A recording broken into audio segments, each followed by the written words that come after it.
तो ठीक है, हम अपना ये टॉपिक फिर अब कंटिन्यू करते हैं। कल जो हमने बात की थी, कल हमारी जो बात हुई थी वो 4 गोल्स की बात हुई थी कि कैसे कैसे उन गोल्स को जो है हम अचीव कर सकते हैं। तो आज जो बाकी वाले हैं, लास्ट वाले 4 गोल्स, आज हम उनकी बात करते हैं।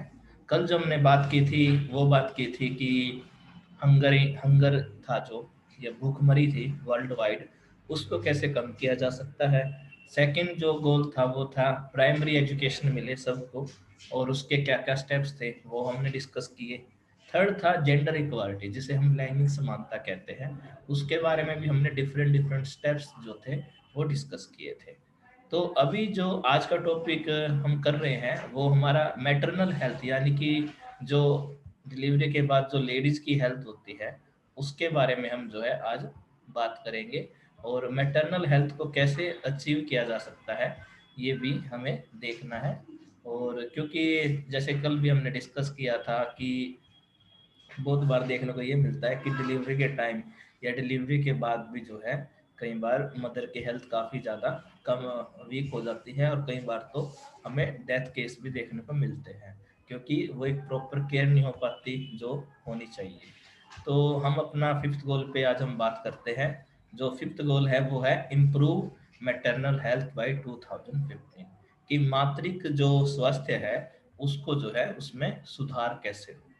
तो यहाँ पे कुछ स्टेप्स हैं जिसके हम यहाँ पे डिस्कस करेंगे कि मैटरनल हेल्थ को कैसे बढ़ाया जा सकता है। तो पहली जो चीज़ यहाँ पे दी है, जो फर्स्ट स्टेप्स है, वो आपका क्या है, उसमें बात हुई है, उसमें हम बात कर रहे हैं कि हमारा जो एजुकेटिंग गर्ल्स एंड बॉयज, ये सबसे पहले नंबर पे है, क्योंकि एजुकेशन का मतलब क्या है, एजुकेशन का मतलब है to spread the awareness among different genders, कि चाहे वो लड़का हो या लड़की हो, भाई किस टाइम पे क्या क्या ट्रीटमेंट हो, क्या सी केयर मिलनी चाहिए, और भी बहुत सारी चीज़ें हैं जो एजुकेशन के थ्रू ही सोसाइटी को पता लग जाती है।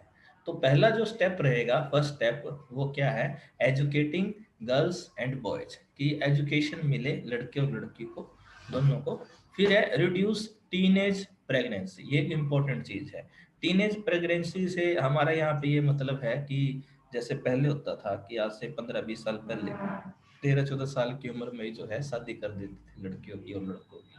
तो उससे, क्योंकि उस टाइम पे एक लड़की की बॉडी जो थी फुली मैच्योर नहीं होती थी, और वो जो पेन होता था जिसे हम लेबर पेन कहते हैं, वो बहुत सारी लड़कियां टॉलरेट नहीं कर पाती थी, जिससे कई बार वो खुद भी उनकी डेथ हो जाती थी, और कई बार बच्चे की भी जो है डेथ हो जाती थी।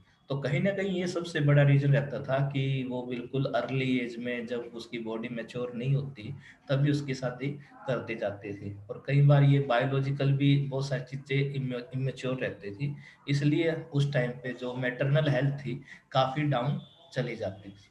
लेकिन अगर हम अब वर्ल्ड वाइड देखें तो अब सिचुएशन काफ़ी अच्छी है। अब 18 साल के बाद ही ये शादी वगैरह होने लगी है, क्योंकि तब तक एक वुमन की बॉडी जो है फुल्ली मेच्योर हो जाती है और उसमें कोई दिक्कत नहीं आती है।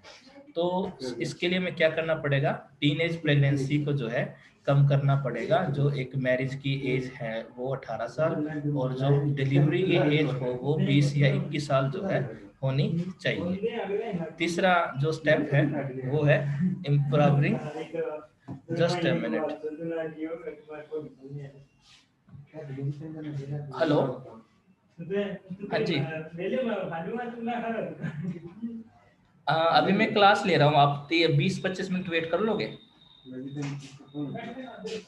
हाँ, क्योंकि आपने मुझे 2:30 का बोला था ना, तो उस हिसाब से मैंने अपनी क्लास एडजस्ट की थी। कोई नहीं, आप 2:30 तक रुको, मेरी अभी एक क्लास चल रही है।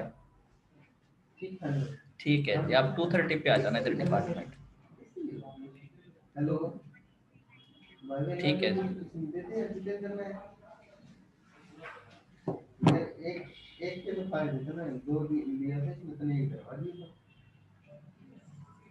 तो तीसरा जो स्टेप रहेगा वो रहेगा empowering women to space birth and choose family size. तीसरा जो स्टेप रहेगा वो ये है कि वुमन के जो है एक चॉइस मिलनी चाहिए कि उसे बच्चा कब पैदा करना है और कितने बच्चे उसे पैदा करने हैं। तो ये भी एक चीज इसमें इम्पोर्टेंट है कि आपको जो है वुमन को फ्रीडम देनी पड़ेगी। अब ये चीज़ थोड़ी कंट्रोवर्शियल है, क्योंकि अगर मैं रिलीजन बेस्ड अगर बात करूँ, जैसे कि अगर मैं हिंदुओं की बात करूँ, तो अब हिंदुओं में इतनी दिक्कत नहीं है, क्योंकि वही है कि वो आप इन्फ्लेशन लगा लो या कुछ भी लगा लो, कि अब सिर्फ जो है 2 बच्चे ही ऑप्टिमल माने जाते हैं, कि जो हिंदुओं में खासकर है ये, कि 2 बच्चे काफ़ी हैं फैमिली चलाने के लिए। लेकिन अगर दूसरे रिलीजन की बात करूँ, जैसे कि हमारे मोहम्मडन है, मुस्लिम भाई है, उनमें ये चीज़ नहीं है। उनमें क्या है कि उनमें आप इग्नोरेंस कह लीजिए, लैक ऑफ अवेयरनेस कह लीजिए, कि उनमें ये थोड़ी सी चीज़ें कम है, और इसलिए वो क्या करते हैं, काफ़ी बच्चे पैदा करते हैं, जैसे 8 या 10 बच्चे पैदा कर लिए, या कहीं कहीं शादी उनमें अलाउड है, 3 शादियां वो कर सकते हैं। तो इसलिए अगर आप डेमोग्राफिक डेटा उठा के देखो इंडिया का पिछले 20 साल का, तो जो पॉपुलेशन ग्रोथ है, कि जैसे कि जिनमें भी पॉपुलेशन ज़्यादा किस धर्म में बढ़ रही है, तो वो मुसलमान मुस्लिम धर्म है जिसमें पॉपुलेशन बहुत तेजी से बढ़ रही है। और ये एक चिंता का विषय है, क्योंकि आप हिंदुओं के लिए तो आपने ये कहा कि 2 बच्चे काफ़ी है, 2 से ज़्यादा बच्चे नहीं होने चाहिए, लेकिन मुसलमानों पे कोई रोक टोक गवर्नमेंट ने लगाई नहीं है, ना शादियों पे रोक लगाई है, ना बच्चे पैदा करने पे रोक लगाई है। वो कितने भी बच्चे चाहे पैदा करवा सकते हैं, 5 10 15 उनकी मर्जी है। तो कहीं ना कहीं ये चीजें हैं कि हमें इस पे कहीं ना कहीं डिस्कस करने की जरूरत है, कि सबके लिए जो है कानून एक समान हो, चाहे कोई सा भी रिलीजन हो, सबके लिए लॉ जो है एक जैसा होना चाहिए। लेकिन ये जरूरी है कि अगर आपको मैटरनल हेल्थ को इम्प्रूव करना है, तो उसके लिए आपको वुमन को जो है स्पेस देना पड़ेगा, पावर देनी पड़ेगी। Only she should has the right to choose where she should produce child और नॉट, कि भाई उसको कब बच्चा चाहिए कब नहीं चाहिए, ये उसके हाथ में हमें बात छोड़नी चाहिए। उसके बाद है इम्प्रूविंग मैटरनल न्यूट्रिशन, कि जब डिलीवरी का टाइम हो, जब प्रेगनेंसी पीरियड हो, तो वुमन को जो है अच्छे क्वालिटी का खाना पीना मिलना चाहिए, प्रोटीन फाइबर कार्बो, ये सारी चीज़ें जो है, ये सब चीज़ें उसको एक बैलेंस डाइट के रूप में मिलनी चाहिए। और इसके लिए गवर्नमेंट ने भी काफ़ी स्कीम्स लाई हुई है, गवर्नमेंट में भी काफ़ी राशन वगैरह आता है प्रेग्नेंट लेडी के लिए, जो कि बैलेंस डाइट के रूप में यूज किया जाता है। फिर इसमें जो लास्ट टॉपिक है वो है ensure trained attendance at deliveries and better access to emergency and comprehensive obstetric antenatal and postpartum care. उसके बाद यही है कि जो डिलीवरी करवाए लेडीज की, वो जो है एक ट्रेंड एम्प्लॉय होनी चाहिए, जैसे कि नर्सिज होती हैं, डॉक्टर होते हैं, हर तरह की जहाँ पे भी डिलीवरी हो वहाँ पे जो है एक ट्रेंड स्टाफ होना चाहिए। ये एक बहुत इंपॉर्टेंट कंडीशन है। जैसे कि हम पहले देखते थे, पहले हम दाई से डिलीवरी कराते थे, तो बहुत बार हम देखते थे बच्चे की हेल्थ या बच्चा कमजोर हो जाता था, या और भी दिक्कतें आ जाती थी, क्योंकि दाई की तो खुद की ट्रेनिंग होती नहीं थी ना। तो इसलिए लेकिन इन नर्सिस को, डॉक्टर को एक प्रॉपर ट्रेनिंग दी जाती है, कि भाई कोई कॉम्प्लिकेशन आ जाए डिलीवरी टाइम पे तो क्या करना चाहिए, और इट मीन्स कि वो इमरजेंसी के लिए भी रेडी रहती है। तो ये सारी चीज़ें जो है थी, इन स्टेप्स के थ्रू जो है हम मैटरनल हेल्थ को काफ़ी हद तक अचीव कर सकते हैं। तो इसमें कोई दिक्कत नहीं है। तो ये आपका हो गया गोल 5। अब हम बात कर लेते हैं गोल नंबर 6 की, और इसका नाम है combat HIV AIDS malaria and other diseases by 2015। कि इसमें क्या है कि ये जो बीमारियां हैं, इनको पूरी तरह से ख़त्म नहीं किया गया है अब तक भी, लेकिन इसमें यह है कि रिड्यूस कैसे किया जाए, ऐसे कम कैसे किया जाए, ये एक इम्पोर्टेंट चीज़ रहेगी। तो HIV एड्स मलेरिया और सब दिक्कत जो बीमारियां हैं, उनको कम करने के क्या क्या तरीके हैं, ये जानना बहुत ज़रूरी है। लेकिन इसका क्या है कि जैसे HIV एड्स है, तो इसमें कोई दवाई वगैरह तो बनी नहीं है, वैक्सीन वगैरह लगा लीजिए, तो इसका ट्रीटमेंट तो भी है नहीं। तो इससे सिर्फ हम एक ही तरीके से बच सकते हैं, वो क्या है, अवेयरनेस से, अपना प्रोटेक्शन यूज करके, ताकि इनसे ये HIV एड्स वगैरह जो है वो ना फैले। तो इसके लिए जो है कुछ स्टेप्स है जिनका अभी यहाँ पे हम डिस्कस करेंगे। पहला जो स्टेप है वो है promoting safer sexual behaviour, male circumcision and providing treatment for HIV prevention. तो इसमें सबसे पहली बात यही है कि जो हम सेक्सुअल बिहेवियर है उसमें हमें जो है अवेयर होने की बहुत ज़रूरत है, और जो एक पर्टिकुलर प्रोटेक्शन है वो हमें यूज करनी चाहिए। सेकंड जो स्टेप है वो है promoting use of long lasting insecticide treated nets to combat malaria. अब जो मलेरिया की बात है उसके लिए जो है जो दवाइयाँ हैं वो अच्छी क्वालिटी की होनी चाहिए, और ऐसी दवाइयाँ हो कि जिनका इम्यूनिटी पे पॉजिटिव इफेक्ट पड़े, ना कि नेगेटिव। तीसरा जो इसमें है स्टेप, वो है increasing access to effectiveness anti malaria medicine, कि क्यों ना हम बचपन में बच्चों को ऐसी दवाइयाँ ऐसे वैक्सीन लगा दे जिससे कि वो एंटी मलेरिया हो जाए, उसको लाइफ में कभी मलेरिया ना हो। उसके बाद लास्ट स्टेप है improving housing condition, TB screening of HIV positive person and directly observe treatment short course dots therapy for TB. और टीबी को मैं कह सकता हूँ कि टीबी काफ़ी हद तक इंडिया में कम हो गई। आई थिंक बहुत ही गिने चुने केस टीबी के आते हैं, और उससे भी अच्छी बात यह है कि जो गिने चुने केस आते हैं उसमें भी जो है ट्रीटमेंट हो जाता है। इसमें जो ये थेरेपी दी गई है जिसको हम डोट्स बोलते हैं, जिसका मतलब है directly observe treatment short course, तो डोट्स थेरेपी थ्रू जो है टीबी को हम खत्म किए करते भी हैं, और ये पॉसिबल भी है। तो अब जो है टीबी जो है एक लाइलाज बीमारी नहीं है। लेकिन उससे इम्पोर्टेंट चीज़ ये है कि एचआईवी एड्स का अब तक भी कोई इलाज नहीं मिला है। तो उसमें हम क्या कर सकते हैं, सिर्फ हम उसमें अवेयर हो सकते हैं, उसमें हम जागरूक बन सकते हैं। उसके बाद जी हम अपने नेक्स्ट गोल पे चलते हैं। नेक्स्ट गोल है जी हमारा गोल नंबर 7, जिसका नाम है इंश्योर इन्वायरमेंटल सस्टेनेबिलिटी बाय 2050। इसमें किसी भी देश ने बहुत ज़्यादा अच्छा परफॉर्म नहीं किया है, क्योंकि ये एक ऐसा गोल है जिसको हम हल्के में लेके चल रहे हैं। आप एक सिनेरियो इमेजिन करो कि इंडिया जैसे एक डेवलपिंग नेशन है, तो यहाँ पे जो है ज़्यादा अभी रिचनेस नहीं है, या कह लीजिए कि ज़्यादा पैसा नहीं है या और चीज़ें नहीं है। लेकिन हम मान लेते हैं, चलो हमने क्या किया, इन्वायरमेंट को तो पीछे रख दिया, और हमने क्या किया, हमने जो है ग्रोथ के पीछे पड़ गए कि कैसे ज़्यादा ज़्यादा ग्रोथ करनी है, कैसे ज़्यादा से ज़्यादा हमें जीडीपी बढ़ानी है। तो मान लेते हैं कि 2045 तक आते आते ऐसा सीन हो जाता है कि इंडिया बहुत रिच कंट्री हो गया। बड़े बड़े पुल, बड़े बड़ी गाड़ियाँ, बड़े बड़े प्लेटफॉर्म, सब लोगों के पास खूब पैसा है, बहुत पैसा आ गया सब लोगों के पास, सब रिच है, अच्छी एजुकेशन है, अच्छी हेल्थ केयर है, सारी फैसिलिटी आ गई, और इंडिया जो है फुल्ली डेवलप्ड हो गया। हम मान लेते हैं 2045 तक। लेकिन क्या चीज़ हुई, लेकिन एक चीज़ अच्छे से नहीं हुई या ठीक नहीं हुई। वो चीज़ क्या थी कि अब 2045 में जैसे ही आप दरवाज़ा खोलते हो, घर से बाहर जाते हो, तो आपको मास्क लगाना पड़ रहा है। मतलब बाहर इतना ज़्यादा पोल्यूशन है। पोल्यूशन क्यों है? क्योंकि आपने सारे पेड़ को दो नष्ट कर दिया, सारे आपने जंगल नष्ट कर दिए, पीने का पानी आपने दूषित कर दिया, आपने हर तरह का पोल्यूशन फैला दिया। और जैसे ही आप घर से बाहर निकलते हो, you have to put mask on your face. तो वो कैसा लगेगा आपको? और उसके अलावा और क्या प्रॉब्लम है, क्योंकि साफ हवा नहीं है, साफ पानी नहीं है, तो बीमारियां ऐसी हो जाएगी जैसे कि आपका अस्थमा है, दमा होता है जिसमें सांस रुकता है, वो आप मान लो कि सबके पास इनहेलर है, सबको उसकी जरूरत पड़ रही है। तो क्या आप ऐसी लाइफ चाहोगे कि आपके पास पैसा तो बहुत है, you are rich but your health is not okay? तो आप में से यही जवाब देंगे ज़्यादातर कि नहीं सर, अगर हेल्थ ही नहीं होगी तो हम पैसों का क्या करेंगे। तो अभी जो है हर देश इसी रास्ते पे चल रहा है जो मैंने आपको बताया है।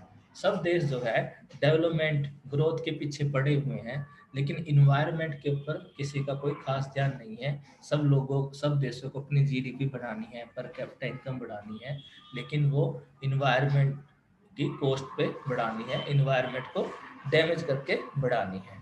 तो ये कहीं न कहीं एक चिंता का विषय है, और इसमें किसी भी देश ने कुछ ज़्यादा अच्छा काम नहीं किया है। 1-2 कंट्री हो सकते हैं, डेनमार्क है, नॉर्वे है, स्वीडन है, फिलीपींस है।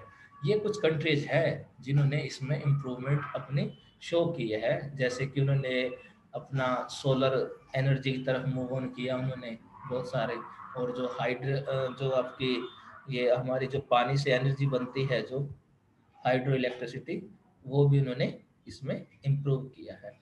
तो ये सारी चीज़ें कहीं न कहीं आपको इसमें ये ध्यान देने की है कि भई आप जो है इसमें कैसे इन्वेस्ट कर सकते हो अपना टाइम, और कैसे इसमें जो है हम परफॉर्मेंस कर सकते हैं। लेकिन अब तक किसी भी देश में इसमें बहुत ज़्यादा इम्प्रूवमेंट नहीं हुई है। तो स्टेप्स क्या-क्या है, या किस-किस स्टेप्स के थ्रू जो है हम ये सब कर सकते हैं। तो पहला जो इसमें स्टेप्स लिखा हुआ है वो क्या है कि investment in clean energy. Clean energy का मतलब यहाँ पे ये है, इस क्लीन एनर्जी को आप ग्रीन एनर्जी भी कह सकते हो। ग्रीन एनर्जी क्यों? कि ऐसी एनर्जी में निवेश करो, पैसा लगाओ जिसमें पोल्यूशन ना होता हो। अब जैसे मैं बता दूं कि बिजली बनाने के दो तरीके हैं। पहला तरीका तो क्या है, जो कि अभी चल रहा है सालों से, कि आप जो है पावर प्लांट बनाओ, उसके बाद उसमें कोयला डाल लो, कोयला जलाओ, कोयले की जो हीट होगी उससे बिजली बनेगी। तो एक तो ये तरीका है बिजली बनाने का, ठीक है, जिसमें बहुत पोल्यूशन हो रहा है, क्योंकि कोयला जलाओगे तो CO2 एमिशन होगा, CO2 एमिशन होगा तो कहीं ना कहीं पोल्यूशन ज़्यादा होगा, पोल्यूशन ज़्यादा होगा तो आपकी जो ओजोन लेयर है वो डैमेज होगी। तो इस तरह से ये चीज़ें जुड़ी हुई हैं।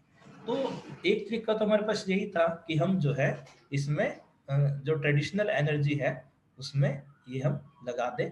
लेकिन दूसरा तरीका क्या है? दूसरा तरीका ये है कि हम क्या करें, हम जो है, जो हम बांध बनाते हैं जिसमें बांध पानी ऊंचाई से गिरता है और टरबाइन घूमती है नीचे, ठीक है, हाइड्रो इलेक्ट्रिक एनर्जी जिसे हम बोलते हैं, उसके थ्रू हम एनर्जी बिजली बना सकते हैं। कि जैसे आपने एक डैम बनाया, डैम से पानी काफी ऊंचे से नीचे गिर रहा है और नीचे टरबाइन लगे हुए हैं, जनरेटर लगा हुआ है, तो जैसे वो टरबाइन घूमेंगे तो बिजली पैदा होगी और उस बिजली को हम जो है आगे स्टोर कर लेंगे। तो इसमें कहीं पे भी कोई पोल्यूशन नहीं होगा। तो इसका मतलब क्या है, जो हम ये सोलर एनर्जी देख रहे हैं, हाइड्रो इलेक्ट्रिक एनर्जी देख रहे हैं, न्यूक्लियर एनर्जी देख रहे हैं, ये सब क्या है, ये सब क्लीन एनर्जी है, इनसे कोई पोल्यूशन नहीं होता है। फिर जो सेकंड इसमें है, मेकिंग इंफ्रास्ट्रक्चर इम्प्रूवमेंट्स। अब इसमें बहुत सारी बातें आती है। इसमें बातें कैसी है कि जैसे आप देखते हो, एक तो ये घर होते हैं जो सीमेंट के बने होते हैं।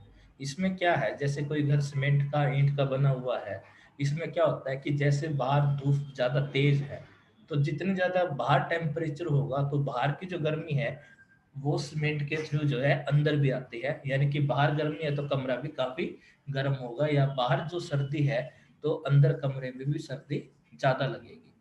तो इससे क्या होता है कि इससे जो कमरे के अंदर जो लोग हीटर चला रहे हैं या एसी चला रहे हैं, उनको उसके एसी या हीटर ज़्यादा चलाना पड़ेगा, क्योंकि अगर गर्मी ज़्यादा लग रही है तो एसी जो ठंडा होगा, अगर सर्दी ज़्यादा लग रही है तो हीटर को और ज़्यादा गर्म करना पड़ेगा। तो इससे क्या होता है, इससे इलेक्ट्रिसिटी कंजप्शन बहुत ज़्यादा होता है। और दूसरी बात, एसी जितना ज़्यादा आप यूज करोगे उतना ही ज़्यादा सल्फर डाइऑक्साइड जो गैस है वो आपके इन्वायरमेंट में मिक्स हो जाएगी, वो आपको पोल्यूशन में फैल जाएगी बहुत ज़्यादा।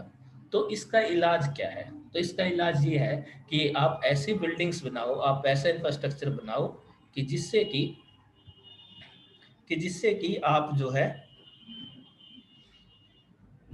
जिससे कि आप जो है, जैसे कि आप देखते हो बहुत जगह पे शीशे की बिल्डिंग होती है ग्लास की, या जैसे कि अगर आपने MDU में देखा हो, एडम ब्लॉक, वहाँ पे जो है लकड़ी की बनी हुई है, मतलब लकड़ी लगी हुई है दीवार की जगह पे। तो वो क्यों लगाई गई है, उसका मकसद क्या है?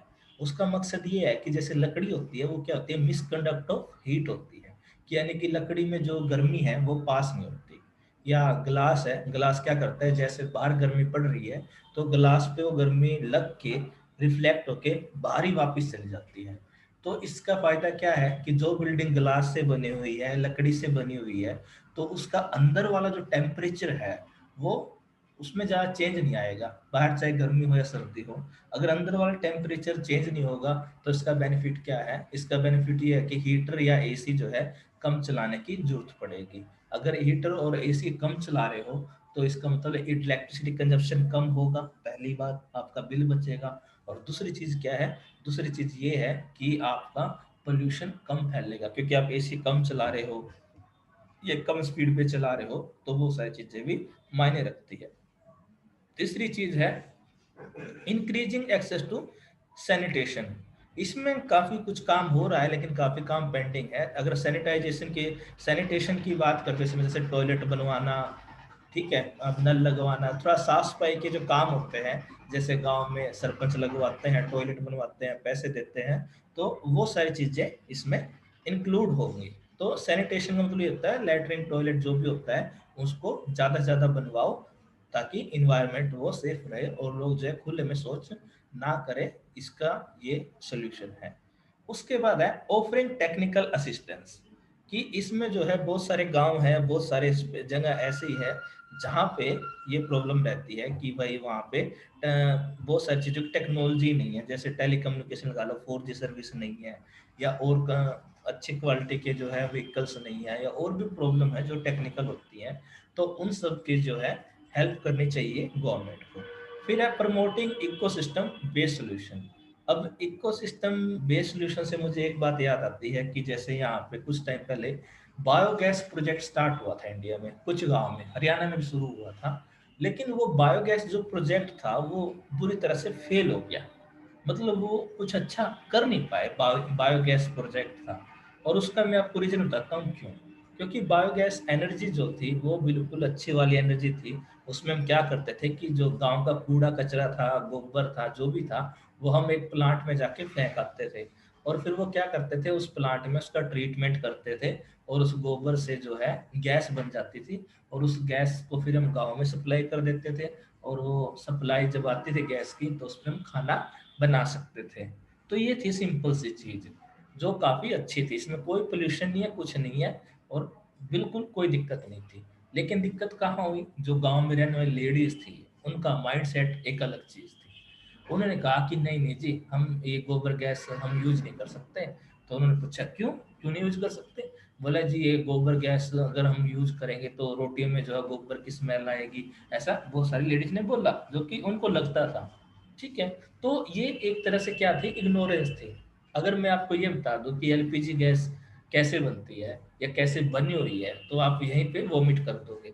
क्योंकि एलपीजी गैस जिस चीज से बनी हुई है, वो एलपीजी गैस ऐसे बनाई गई है, जो बहुत सारे हमारे जीव जंतु के गले सड़े अवशेष थे, हड्डियां वगैरह थी, वो सब जो है गल सड़ के कई सालों तक गले सड़े, तब जाके जो है हमारी वो गैस बनी है। तो वो तो गोबर गैस थी जिसको उन्होंने कहा। लेकिन अगर आप एलपीजी गैस जो घरों में आज लेडीज बहुत अच्छे से यूज कर रही है गैस सिलेंडर, और ये कहती है कि अगर गैस खत्म हो जाए तो मैं चूल्हे पर रोटी नहीं बनाऊंगी, जो एलपीजी हम बड़े चाव से यूज करें घर में, तो ये गैस भी कोई अच्छी नहीं है। क्योंकि ये गैस भी बहुत सारे जीव जंतुओं की हड्डियों से गल सड़ के करोड़ों साल वो जो नीचे दबे रहे जीव उससे बनी। तो ये कहीं ना कहीं इग्नोरेंस थी कि वो जो गोबर गैस प्लांट था वो हिट नहीं हो पाया, वो फ्लॉप हो गया पूरी तरह से। तो उसे हम बोलते हैं इको सिस्टम बेस्ड सोल्यूशन, जो कि ज़्यादा से ज़्यादा होने तो चाहिए, लेकिन उसके लिए लोगों में जागरूकता भी हो कि भाई लोग भी उसको एक्सेप्ट करें। तो इन सब तरीकों से जो है हम देख सकते हैं कि इन स्टेप से जो है इन्वायरमेंट सस्टेनेबिलिटी अचीव की जा सकती है। और इस एरिया में काफ़ी काम करने की ज़रूरत भी है। उसके बाद है goal number 8, develop a global partnership for development bye 2015। इसमें बेसिकली बात यही है कि जो देश है आपस में, जो पड़ोसी देश है, वो आपस में मिलजुल के जो है काम करे।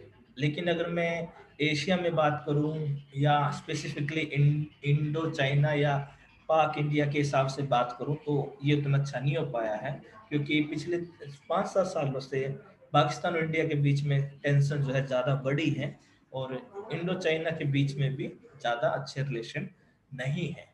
तो इसका मतलब ये है कि कई बार जैसे हम देखते थे, चाइना ने कई सारे प्रोजेक्ट इंडिया में इन्वेस्ट किया था।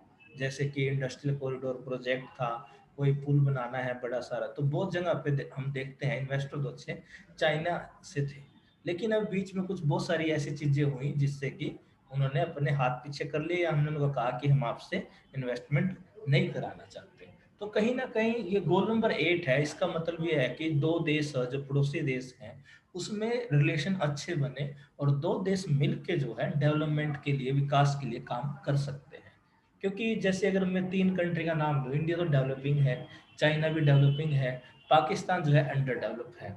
तो अगर ये तीनों देश मिलके काम करना चाहे तो कुछ भी पॉसिबल है, इसमें कोई दिक्कत नहीं थी। लेकिन वो पॉलिटिकल रीजन लगा लीजिए या और बहुत सारे रीजंस है जिनकी वजह से वो रिलेशन बन नहीं पाया इन कंट्रीज का आपस में।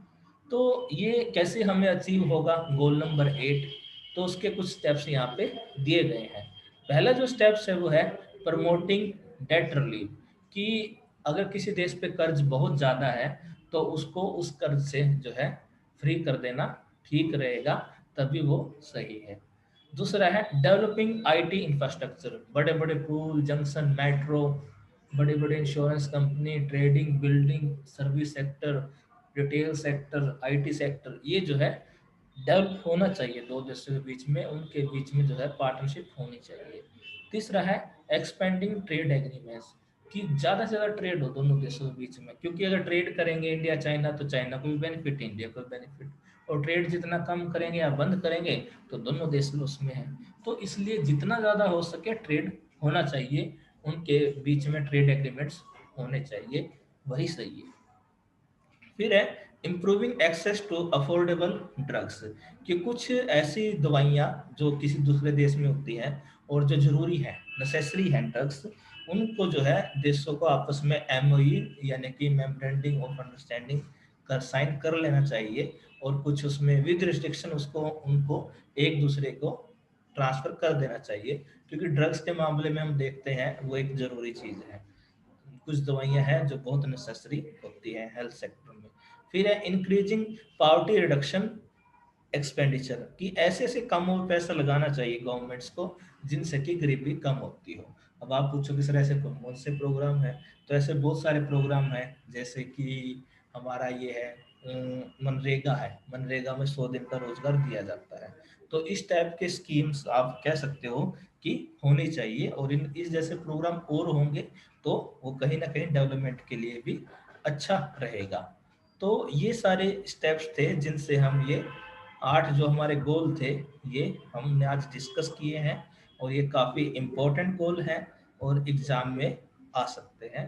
और जो कल हमारे गोल्स रहेंगे वो गोल्स हमारे अलग हैं। ये जो गोल्स थे ये थे 2000 से लेके 2015 तक, यानी कि इन गोल्स को अचीव करने के लिए 15 साल का टाइम रखा गया था। लेकिन कल जो मैं गोल्स की बात करूंगा उनका नाम है SDG, यानी कि सस्टेनेबल डेवलपमेंट गोल्स। तो कल मैं उसकी बात करूंगा, उसमें भी इतने गोल है 8 से लेके 10 में भी ज़्यादा भी हों, लेकिन उसका जो टाइम पीरियड है उसका टाइम पीरियड है 2015 से लेके 2030 तक का, मतलब उनको भी 15 साल का ये टाइम मिला है इन गोल्स को अचीव करने के लिए। तो ये आज का आपका टॉपिक था। एग्जाम के पॉइंट ऑफ व्यू से इट्स रियली इम्पोर्टेंट, और ये आपको अच्छे से पढ़ना है। ये मैंने जहाँ से टॉपिक कराया है वो मैं आपके साथ शेयर भी कर दूंगा, ताकि आप इसको अच्छे से ताकि आप इसको अच्छे से पढ़ सको। तो मैं क्लास यहीं पे एंड कर रहा हूँ, मैं आपको कल मिलता हूँ। टाइम हमारा यही रहेगा इस वीक 2 बजे का ही, उससे पहले मैं नहीं ले पाऊंगा क्लास आपकी। और अब मैं आपकी अटेंडेंस ले लेता हूँ जी एक बार सबकी, कि कितनों ने जो है अटेंड किया क्लास।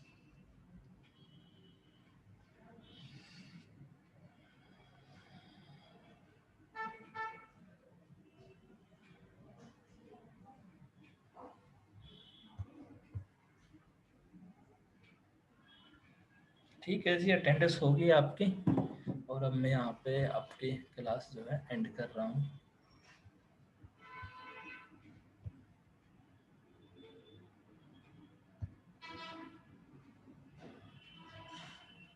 हो गया